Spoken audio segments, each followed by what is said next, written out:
આજે તો હતી પાયુની હલ્દી, તમને બધાને ખબર જ છે, નહીં ખબર હોય તો જાણી લો અત્યારે. So hello, good morning guys. તો સવારમાં ઉઠીને નાહીને હું આવી ગઈ હતી સીધી ધાબા પર, કેમ કે મારો વિડીયો એડિટ કરવાનું બાકી હતું જે આજે મૂક્યું છે. તો મોર્નિંગમાં ધાબા પર આવી જ ગઈ છું, તો તમને ફ્લાવર્સ બી બતાવી દઉં મસ્ત.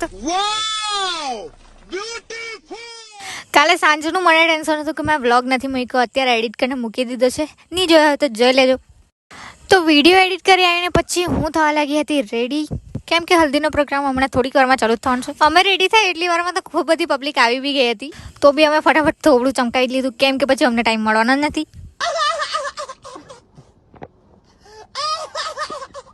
પછી ગુસલી સાથે અમે આવી ગયા સાડી પહેરવા માટે. એ પહેરતી હતી, મેં બાકી હતી, પછી એને પહેરાવી દીધી એટલે પછી મેં બી પહેરી લીધી. મારી સાડી જરાક સિમ્પલ જ હતી એટલે ટીચર જાણે લાગ્યા કરતું હતું જરાક. સાડી પહેરીને અમે આવી ગયા પાછા થોડું ચમકાવા, કેમ કે ક્યારના થોડુંક જ ચમકેલું હતું, હજી પાછું ચમકાવાનું છે ને. એક તો આ ફોન જ સરખો નહીં રહેતો હતો. પછી જેમ તેમ ફોન સેટિંગ કર્યો અને થવા લાગી રેડી. રેડી થવાના નામ પર અમે ખાલી લિપસ્ટિક કાજલ યુઝ કર્યું છે, બીજું કંઈ નથી કર્યું. તો ફાઇનલી આપણે થઈ ગયા છે રેડી. બહુ સારું દેખાય નહીં દેખાય, હવે ભગવાને એક જ આપ્યું છે તો શું કરી શકીએ આપણે. અમે રેડી થયા એટલી વારમાં તો અહીંયા ગીતર ભીતર બધું ગવાઈ ગયું. થોડું ચમકાવવામાં એટલા બિઝી હતા અમે તો, અને હજુ બી ચમકાવ્યા જ કરીએ છીએ. પછી રેડી થઈને અમે બેસી ગયા બહાર. આજે તો બધા યલો યલો દેખાતા હતા, કેમ કે આજે હતી હલ્દી. એ તો મેં પહેલા જ કહી દીધું છે. ગીતર ગાતા હતા ત્યાં, તમે બી સાંભળવાના કે સંભળાવું છું મેં.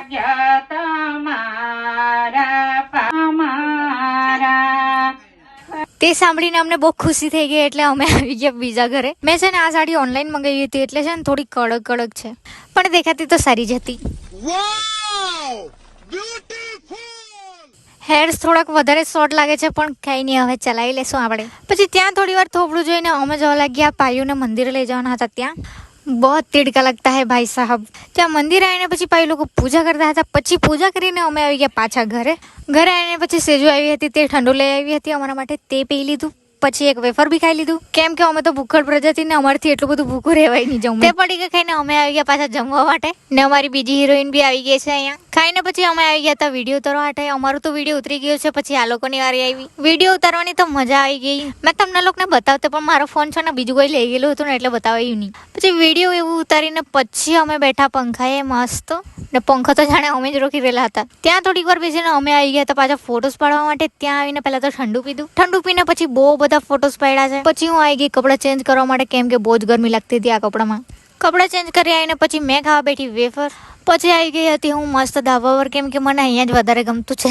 અડધી વાર તો મારા હાથમાં જ ફોન નહીં હતો, એટલે અડધું તો ઉતારાયું જ નથી મારે. આજે તો આળસ બી એટલી આતી છે, એક કાની ઊંઘ જ આવી જવાની છે આજે તો. પછી અમને બધાને બહુ જ ભૂખ લાગી હતી, તો અમે મંગાવ્યા સમોસા અને બધા બેસીને ખાઈ લીધું. તો આજના માટે આટલું જ. કાલે મળીએ આપણે મંડપવાળા બ્લોગ સાથે. મળીએ કાલે, બાય.